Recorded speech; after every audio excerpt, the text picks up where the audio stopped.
Oke, Assalamualaikum warahmatullahi wabarakatuh. Welcome back to our channel. Kembali lagi bersama Ikhwan Yuda Kusuma di mata kuliah farmakologi Universitas Harapan Bangsa.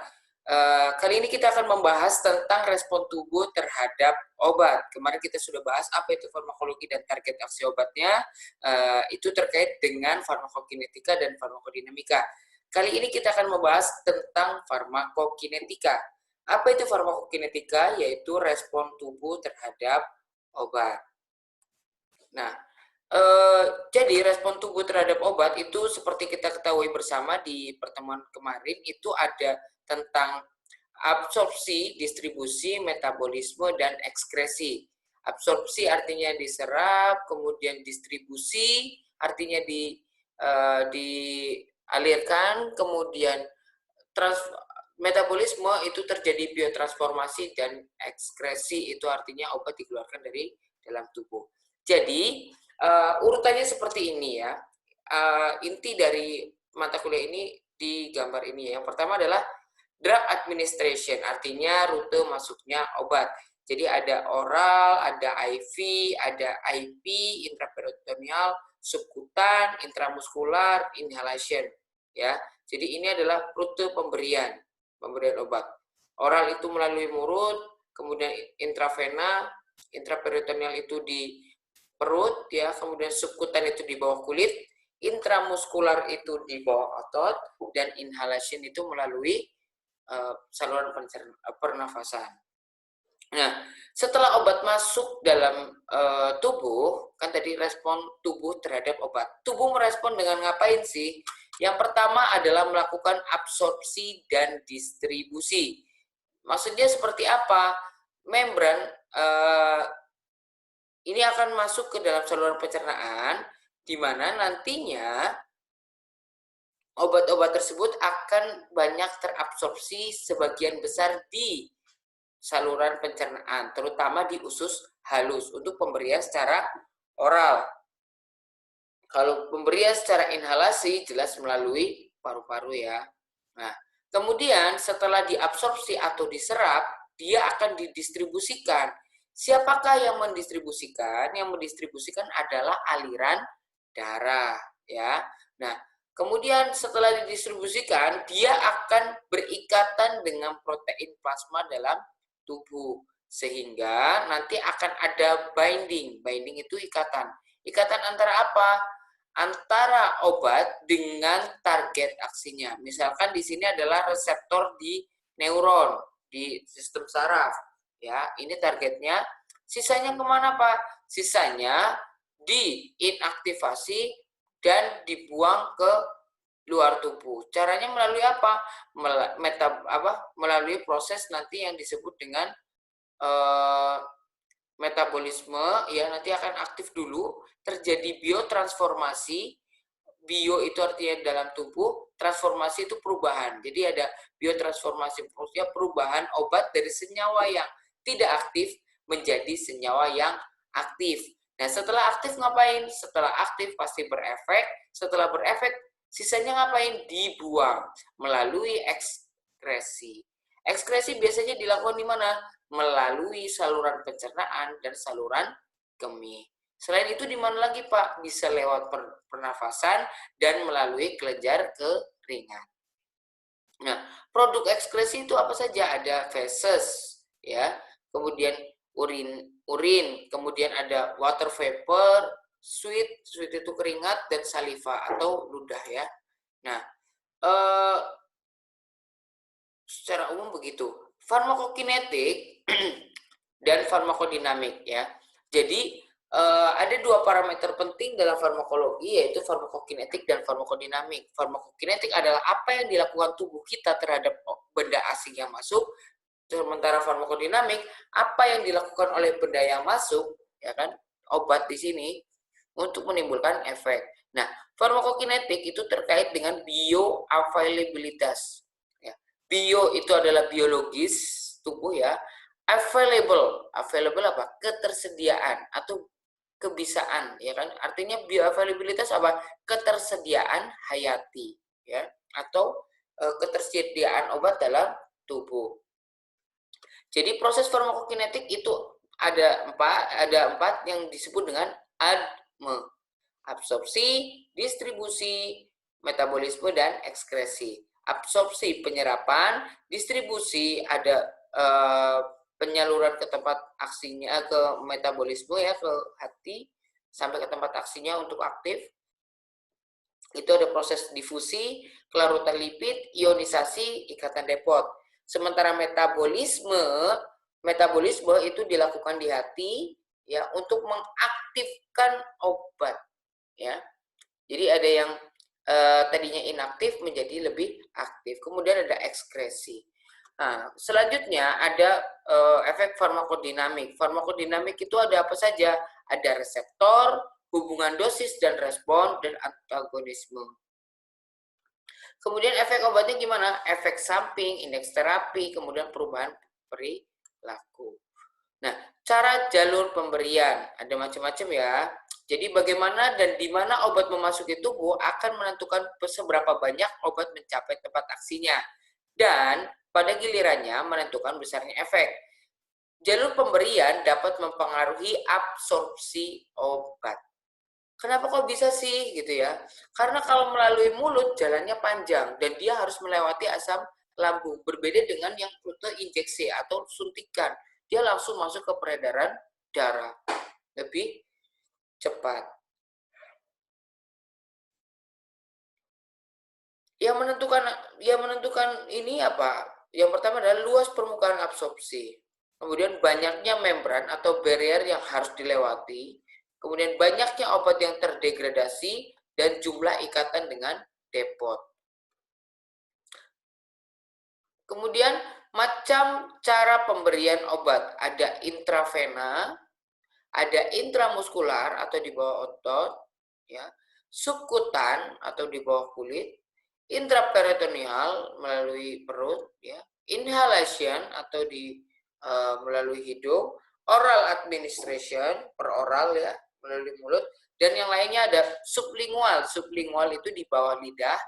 Topikal itu seperti balsam ya, dioles-oles saja. Transdermal itu seperti koyo ya, nempel. Oke. Nah, ini adalah gambaran dari cara pemberiannya. Ini apa? Subkutan. Ini pemberian apa biasanya? Insulin. Kalau sublingual itu di bawah lidah, intravena itu langsung masuk ke vena. Ya, kalian para perawat pasti lebih paham. Kemudian ada injeksi intramuskular dan inhalasi. Ya. Kemudian anestesi epidural pada ibu yang melahirkan itu biasanya dilakukan di spinal fluid atau cairan spinal. Masuknya di mana? Di sumsum tulang belakang. Ya, ditusukkan ke bagian sumsum tulang belakang. Nah, sebelum memberikan efek, obat harus masuk ke sirkulasi sistemik, ya. Jadi tadi ya rute oral, ya begitu masuk ke saluran pencernaan, di usus diabsorpsi, ya. Absorpsi lebih banyak di usus. Kemudian distribusi oleh aliran darah. Kemudian kalau misalkan metabolisme di hati, sementara ekskresi oleh ginjal, ya. Jadi masuk melalui oral, masuk di metabolisme oleh hati, masuk ke peredaran darah, ya kan? Setelah itu dibuang melalui apa? Dibuang melalui urin, ya, atau feses. Nah, bedanya subkutan, intramuskular, dan intravena. Jadi posisinya ya, kalau subkutan itu hanya di permukaan saja. Intramuskular sedikit di dalam lagi. Intravena langsung masuk ke venanya, ya. Nah, ini adalah pemilihan obat ya kan, berdasarkan administrasinya ya kan. Ada oral, ada intravena, intramuskular. Jadi perbedaannya di mana? Ada di keamanan dan kecepatannya ya. Ada yang lambat, ada yang lebih cepat gitu ya. Kalau topikal itu lokal, sementara transdermal itu lepas terkontrol, lokal tapi terkontrol. Nah, Ini adalah rute administration-nya. Nah, kalau dalam ilmu farmasi itu ada yang disebut dengan CP-max. CP-max itu adalah kadar obat dalam plasma maksimum. Kemudian adalah Tmax. Tmax itu adalah waktu maksimum untuk menghasilkan kadar yang maksimum. Kemudian ada onset. Onset itu waktu dari pertama kali diberikan obat sampai obat itu berefek. Nah, sementara durasi itu adalah lamanya obat itu berefek. Kemudian clearance, ya clearance itu pembersihan. Jadi ginjal itu mampu mengekspresikan berapa banyak sih gitu. Kemudian tes tengah itu adalah waktu paruh eliminasi. Jadi gambaran tentang berapa besar kadar obat dalam plasma ketika separuhnya itu hilang, gitu ya. Ada intravena, intramuskular, subkutan, dan oral. Kita lihat onsetnya itu dari sini sampai ke sini. Setelah itu di sini durasinya, kemudian ekskresi. Ya, ini onsetnya lebih cepat. Ya, sementara intravena onsetnya paling cepat, tapi cenderung menurun setelah itu. Nah, untuk absorpsi obat adalah perpindahan obat dari tempat pemberian menuju ke sirkulasi darah dan target aksinya. Untuk memasuki aliran sistemik atau pembuluh darah, obat harus dapat melintasi membran atau barier. Barier itu apa? Lapisan yang istilahnya harus dia lewati, yang merupakan faktor terpenting bagi obat untuk mencapai tempat aksinya, misalkan di otot, otak, jantung, dan anggota badan lainnya. Obat harus dapat melewati berbagai membran, misalnya sel usus, pembuluh darah, sel glia di otak, dan sel saraf. Nah, mekanisme perpindahannya itu gimana sih gitu ya, dari absorpsi kemudian ke distribusi gitu ya. Ada beberapa metode. Yang pertama adalah difusi pasif, yaitu perpindahan obat atau senyawa dari kompartemen yang berkonsentrasi tinggi ke yang berkonsentrasi rendah. Ya, merupakan mekanisme transport sebagai sebagian besar obat. Sementara transport aktif itu memindahkan obat atau senyawa dari kompartemen yang berkonsentrasi rendah ke konsentrasi tinggi, membutuhkan energi dan pembawa atau carrier. Mekanisme transport obat-obatan tertentu. Nah, ini adalah contoh difusi pasif dan transport aktif ya. Ada senyawa lipofil dan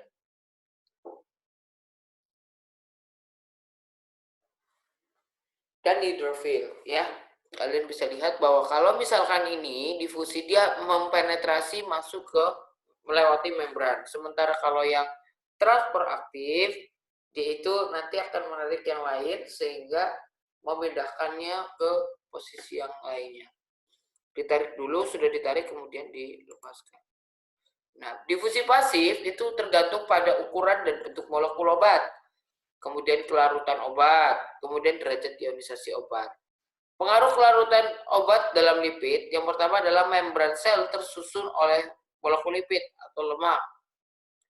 Akibatnya, obat yang dapat larut dalam lipid akan berdifusi melalui membran lebih dibandingkan obat yang larut air. Contohnya adalah water soluble. Kemudian, kelarutan obat dalam lipid dinyatakan sebagai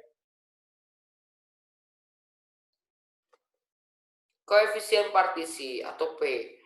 Angka yang menunjukkan perbandingan kelarutan obat dalam lipid dan air. Ya. Kemudian ada P. P itu adalah rasio obat yang tidak terionkan yang terdistribusi pada fase air dan lipid pada keadaan ketidakseimbangan. Ya, jadi P itu harus lebih besar dari 1.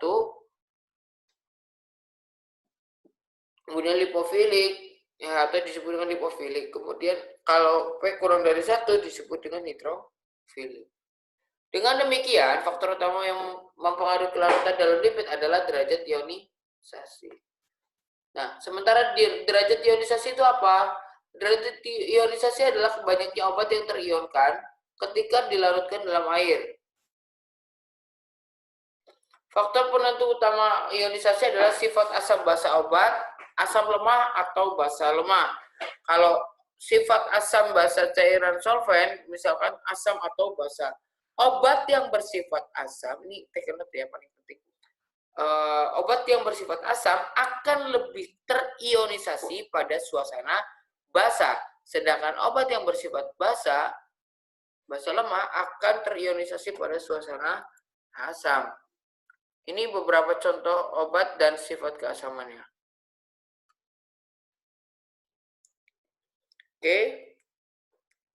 Makin ke atas makin basa, makin ke bawah makin asam. Ya, aturannya apa? Molekul akan menjadi kurang bermuatan jika berada pada suasana pH yang sama dan akan lebih bermuatan jika pH yang berbeda. Semakin bermuatan, suatu molekul akan semakin sulit menembus ruangan. Kemudian semakin berkurang bermuatan, suatu molekul akan lebih mudah menembus membran. Kemudian dapat menjadi prediktor terhadap sifat absorpsi obat. Aspirin akan lebih mudah terabsorpsi di lambung atau usus. Coba aspirin. Nanti buat PR ya, nanti silakan dijawab di forum dan mengapanya juga ya. Absorpsi pada BBB, bukan bintang biasa, bukan ya. Blood brain barrier atau sawar darah otak. Khusus untuk obat-obatan yang tempat aksinya ada di otak, ya harus dapat mencegah sawar darah otak. Kemudian guna sawar darah otak adalah melindungi otak dari bahan-bahan yang mungkin berbahaya. Agar dapat menembus sawar darah otak, suatu obat harus 1. Tetap tidak terionkan. 2. Memiliki koefisien partisi yang tinggi atau larut dalam lipid. 3. Menggunakan bantuan suatu mekanisme transport, misalkan L-dopa. Nah, ini adalah psikoaktif ya. Obat-obat psikoaktif. Yang pertama yaitu sistem saraf pusat sistem, kemudian SSP depresan, stimulan ya, analgesik, halusinogen dan psikoterapik. Ya. Oke, selanjutnya adalah distribusi dan ikatan depot. Jadi distribusi adalah, kita lihat dari bahasa awamnya adalah penyampaian, ya kan? Didistribusikan artinya disampaikan atau disalurkan.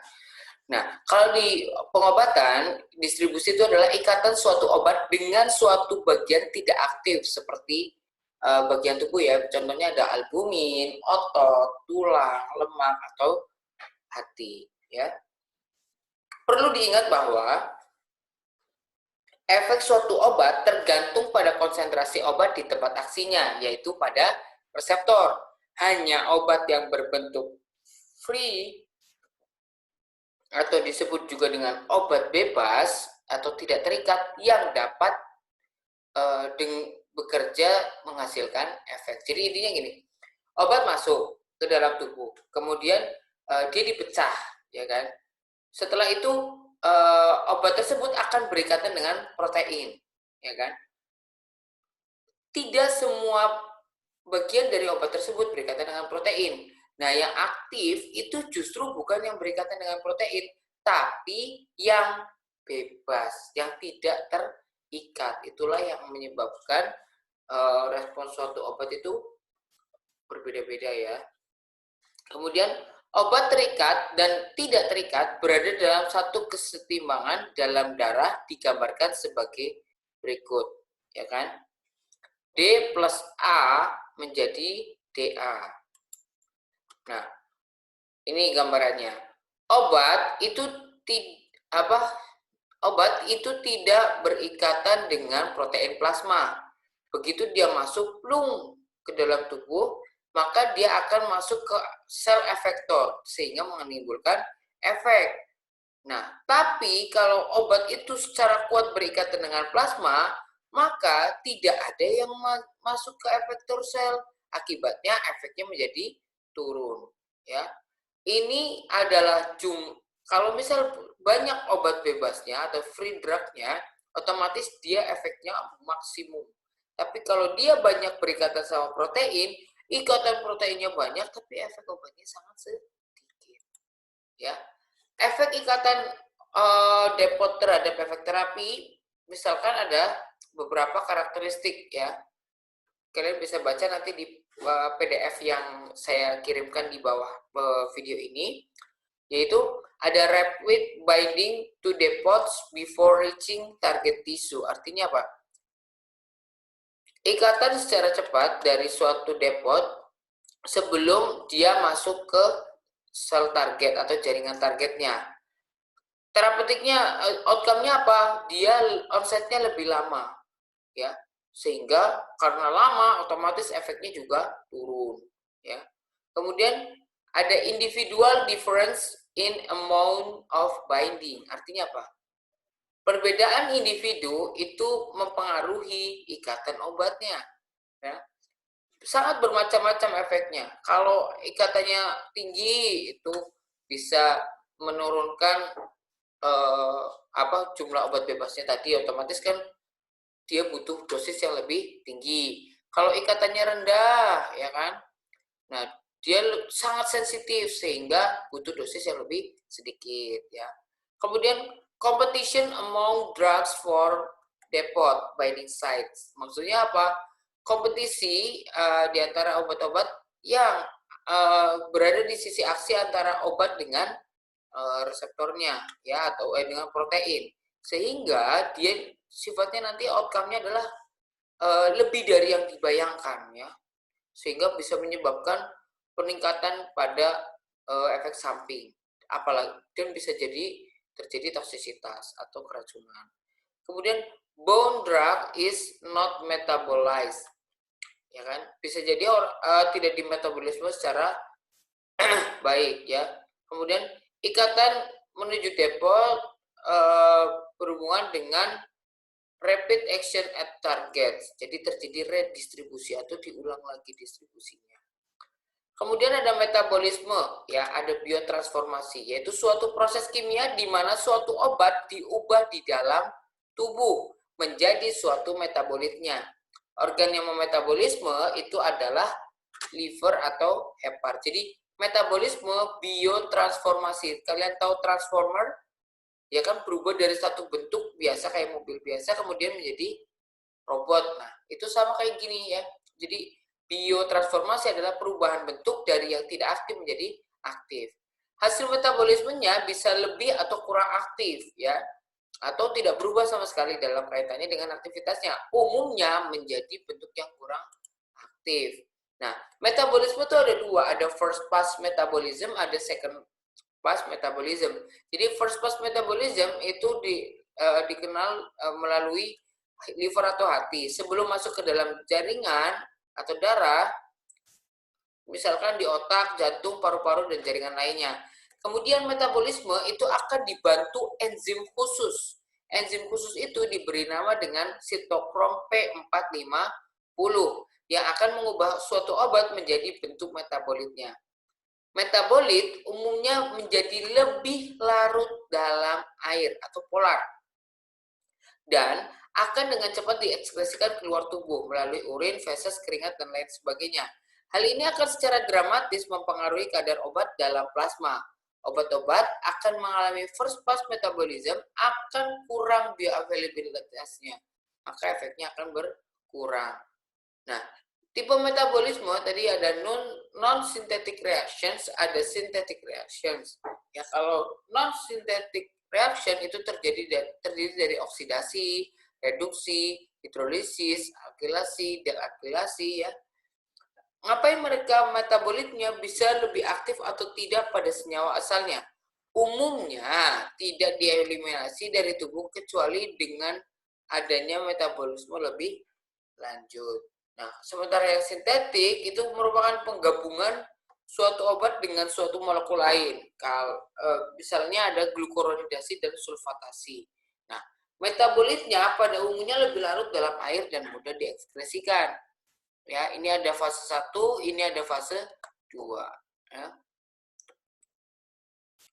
Nah, skema metabolisme obat itu ada fase 1, fase kedua. Fase kedua itu kebanyakan adalah tentang konjugasi, ya. Jadi ada obat masuk ke fase 1, masuk ke fase 2, kemudian dieliminasi. Ya. Ada juga bentuk aktif dan inaktif, ya, yang nanti dekonjugasi menjadi bentuk tertentu. Nah, faktor yang mempengaruhi metabolisme adalah induksi enzim dan inhibisi enzim, kemudian kompetisi atau interaksi obat, kemudian perbedaan individu, ya. Nanti bisa kalian baca di PDF-nya, ya. Nah, kemudian masuk ke eliminasi. Eliminasi adalah proses pengeluaran obat dari dalam tubuh. Obat akan dieliminasi dari dalam tubuh dalam bentuk metabolitnya atau bentuk tidak berubah. Artinya obatnya utuh, karena yang aktif tadi yang apa? Yang obat bebas. Organ ekskresi utama adalah ginjal, sehingga yang dihasilkan adalah urin. Ya, waktu paruhnya adalah waktu yang dibutuhkan oleh suatu obat sehingga konsentrasinya dalam darah menjadi separohnya. Nah, ini adalah waktu paruh dari obat-obatan yang sering digunakan, ya. Ibuprofen, naproxen, sertralin, fluoxetine, morfin, ya. Nah, bagaimana obat bekerja menghasilkan efek? Kalau tadi kita bicara tentang respon tubuh terhadap obat, sementara bagaimana obat itu akan menghasilkan efek? Oke, itu akan dibahas di pekan depan oleh Ibu Sunarti di mata kuliah farmakologi di materi tentang farmakodynamic. See you next week. Sebelum selesai, saya ingin membagi sedikit bahwa ada quotes yang cukup bagus. Jangan hanya bisa menangis meratapi nasib dan berdiam diri. Jika salah, ya perbaiki. Jika kalah, ya bangkit dan berjuang lagi. Hidup ini terus berjalan ke depan. Tegakkan dada, siap berjuang untuk menjadi yang terbaik. See you again. Thank you for watching. Wassalamualaikum warahmatullahi wabarakatuh.